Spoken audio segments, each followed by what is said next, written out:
Okay. Well, we want to thank you all for coming today. We really appreciate it. Susan and I have an announcement to make, and we'll each speak for a couple minutes, and then take questions and have conversation with you.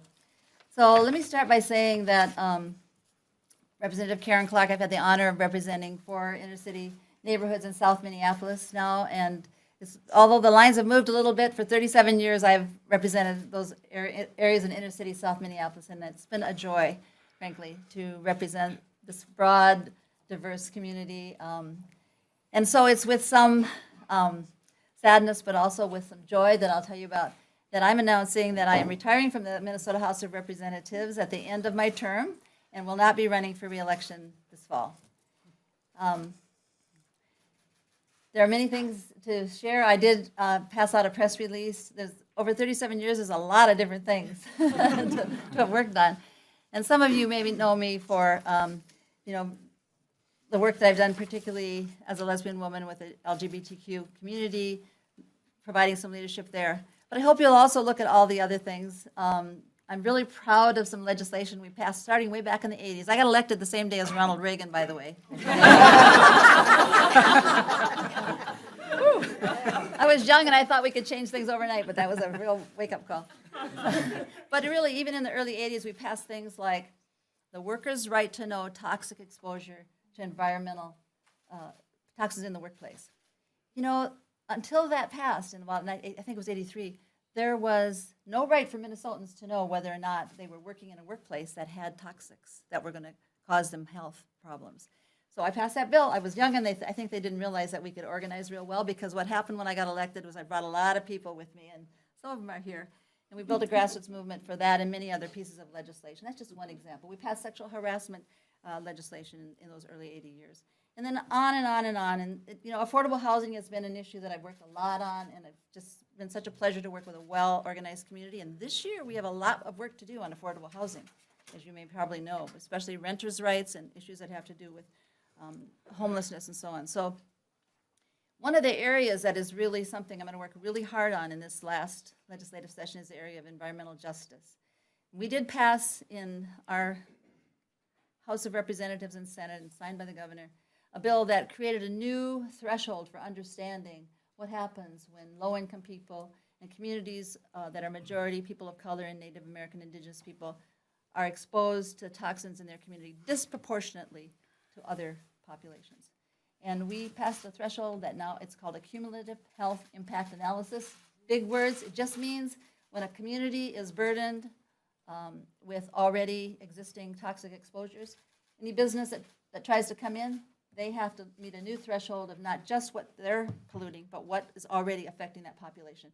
Might sound a little complex, but we passed it in Minnesota, the only state in the whole nation. I'm really proud of that piece of legislation. We have a lot more to do. One of the things I've worked on in this last legislative session that has to get finished in some ways this year is the whole issue of urban agriculture. I just want to mention that because Minnesota became the first state to put urban agriculture into our agriculture department's mission. Pretty cool, huh? And this last year, we put in some money for the first time. But we need to do some things, and then I just want to give a little picture of something we're trying to do in our community. We had about 200 people at a meeting last week to talk about how we could convert an old warehouse into an indoor urban farm in South Minneapolis, creating jobs, creating good, organic, affordable food. Just want to tell you, those are some of the things that we have to get done this legislative session. And you know what? Both Susan and I serve on the Agriculture Committee. Intercity legislators who care about that as one of the food justice issues. I'm going to stop because there's many more things that we can talk about as a group and with you. And we have people here who are interested in these offices, both of our offices, but I'm going to let Susan talk with you about her situation. But before I do that, let me just say, one of the major reasons I decided to do this, and I actually have been deciding this for the last 2 years, is because of the woman standing beside me here. We've been together, what do we say, 29. Almost. We're going to have our 30th anniversary next year. So we just don't have enough time together. And my sister is here, my baby sister. Where are you, Cindy? She just went a big cheer when I told her I was going to retire. And so did my other brothers and the family. So I need more time with those folks, and that's what I'm really looking forward to after we do the kind of work that I just mentioned that has to get done the rest of this session. So thank you, Jacqueline, for being here with me, and I just turn this over to Susan now. Thank you, Karen. And I'm also here today to announce that I'm not going to be seeking re-election, so I will serve out my third complete term. And I just want to say that I'm going to read from just a brief portion of my press statement because it's a very emotional day, and for Karen, been my mentor, Karen and Sharon Day, an elder in our community, a Ojibwe elder who helped, who is my, come on up, Sharon. Right here. Sharon is somebody I've always gone for guidance, and that whenever Sharon, I serve on the board of the Indigenous Peoples Task Force where Sharon is a director, and when Sharon has always called, I've always been willing to serve because she has mentored me, and both Karen and Sharon identified me in the community as someone who could potentially run for office. And I want to read a statement about. So it was never my intent to serve in the legislature forever, but rather to answer a call to public service at a time when racial minorities were severely underrepresented in the legislature.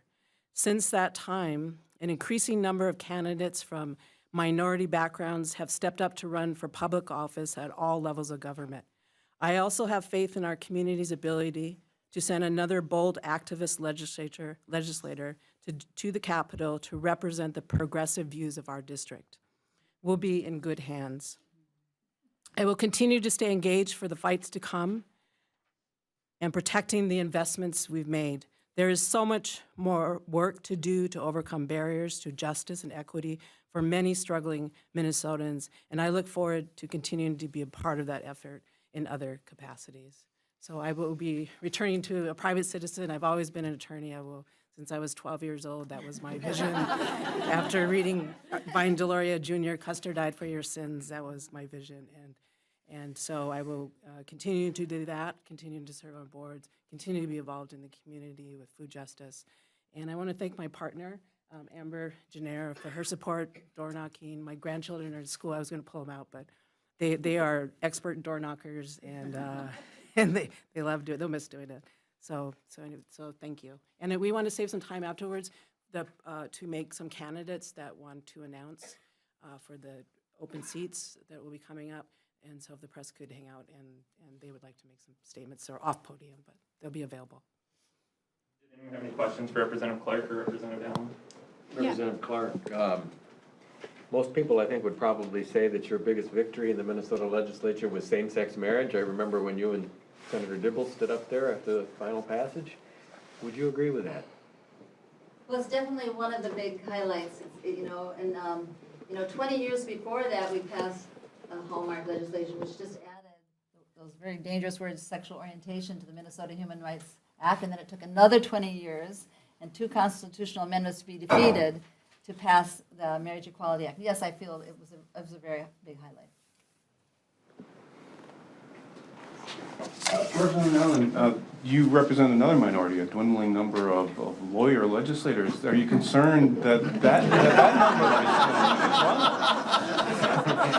is Lawyer jokes. But their presence is important. Well, but in a lot of ways, I do that in my private life and do pro bono work, and that is a part of a mission of my life, a passion of my life, and something I've been trained for. And but when I came to the legislature, I wanted to be a voice for people that were left out, and I wanted to share my experiences as an Indigenous woman growing up in poverty, experiencing racism, growing up when there were signs on establishments that said no dogs or Indians allowed. I wanted to bring that perspective here, and to fight for social and economic justice, and that to be on Health and Human Services. And even though I'm an LLM tax attorney, I did not want to be on the tax committee, and that I wanted to be on Health and Human Services to ensure that people had access to the same programs that I had access to overcome educational and economic barriers to get an education. I was on public assistance. I have a young son, And so I wanted to make sure that, and one of the first things I did was reinstate the ability for MPhib recipients to pursue a 4-year degree while they were in the 5-year program, which is something I did. So. Are you concerned about the dwindling number of lawyers in the legislature, though? No.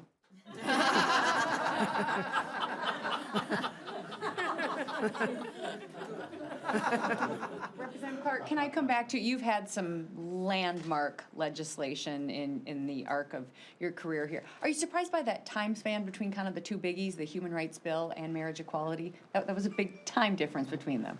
Yeah, it was 20 years, and the first one was really, I started working on before I was in the legislature, but in 1993, when we passed the amendment to the Human Rights Act, that was important.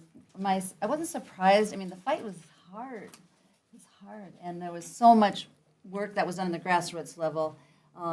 That's, I just feel like it was an honor to help be part of the leadership with Alan Spear and then Scott Dibble, in the Senate. And actually, there was a recent video made of that story, her story and history of that. And the first one is Alan and I coming out holding hands in 1993, and the next one, so Scott and I come out holding hands. So, Yeah. so and Susan was there for the second one, and that made all the difference too. I mean, I feel like, and we have others in the legislature who will carry on that voice. Not enough, but we do have that. So it's not surprising how hard it is to overcome those deep-seated levels of bigotry and so on. And we're facing different ones today. Although I don't take anything for granted, and especially because of what's happening at the federal level, these things are threatened again. These really basic civil rights of our LGBTQ community. They're still at threat.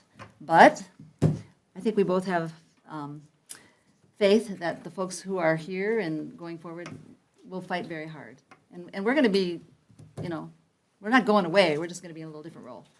Would you both like to see women replace you here? I should speak for myself. Yes, very much so. And it was important, also for, I'm an out member of the LGBT as an American Indian woman, and that's something, to this day, I'm the only one. There are over 80 Native American legislators in the country, mostly from Oklahoma and Hawaii. There are a few gay men that are out, but it is still something in our communities because of historical trauma and colonialism that has been suppressed, even though it is something that we talk about in terms of being two-spirited. And so.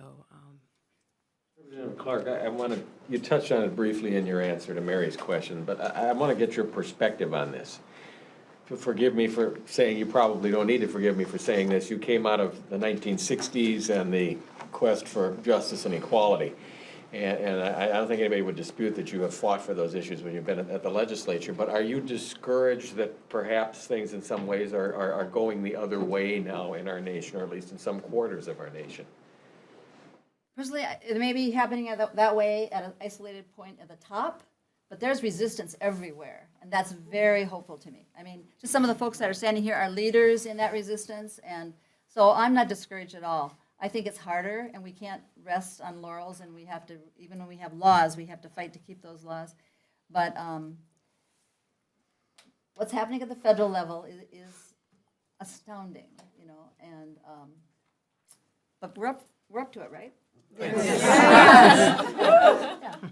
the same line, your perspective on the plethora of sexual harassment cases now that have come up nationally and have touched us right here in Minnesota directly just yesterday. Well, this is one of the most deep-seated problems we have in our culture. And I think it was 1982 or 83 that I authored the bill that made sexual harassment a basis for workers' compensation in Minnesota. So if anybody doesn't know that, and you lose your job or need to leave your job, you are eligible for workers' compensation in Minnesota because we passed that law back then, and we passed the first sexual harassment law. It was the Needy Hill hearings and so on were all things that were talked about in this legislature. But cultural change is deeply slow. It's deep and slow, and so I'm hopeful. I'm hopeful because I see all different sectors taking some leadership. it is discouraging to have some of the people that we have really, trusted and admired to be part of the problem. But then we all have to be part of the solution. And I think I'm hopeful about it. Susan, do you want to say? Where can we expect to see you again, working on these issues? In what form? Where should we look? Where will we find you? Oh, what a great question.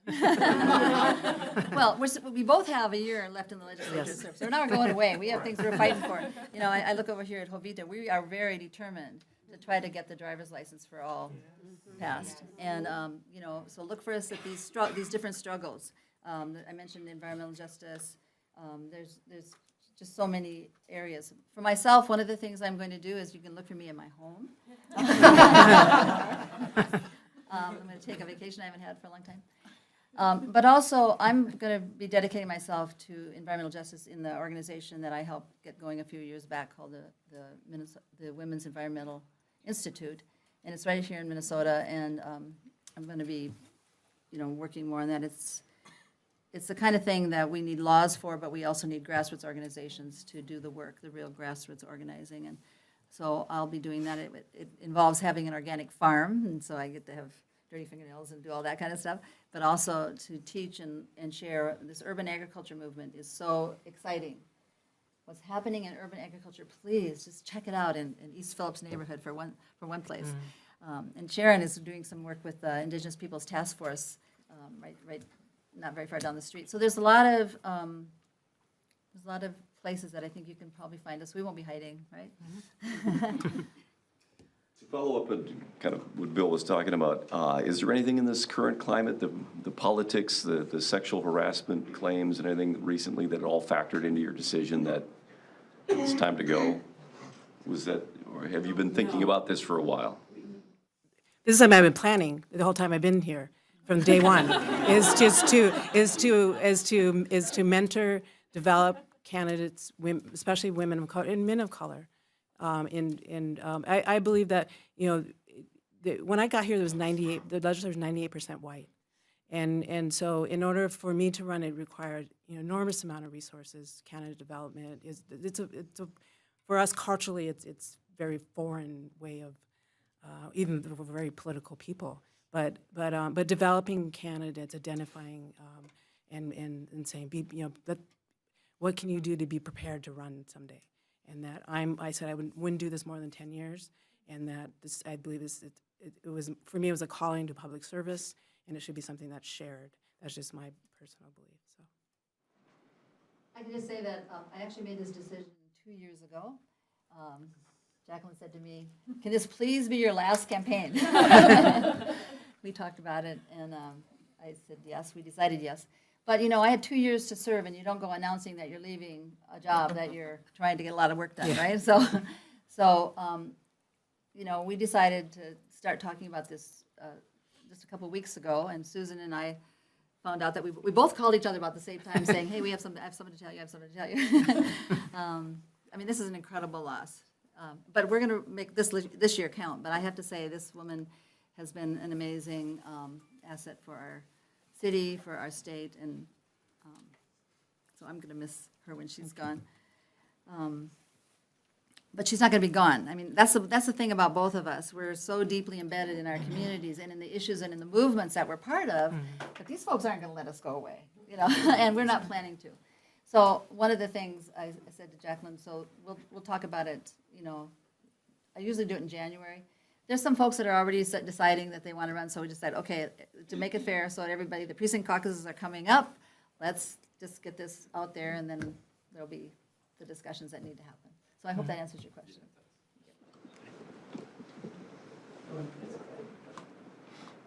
Well, thank you all for coming. We really appreciate it. We'll both be around a little bit. I think we both have a press statement that has more details if you want to look at it. So thank you very much. Thank you.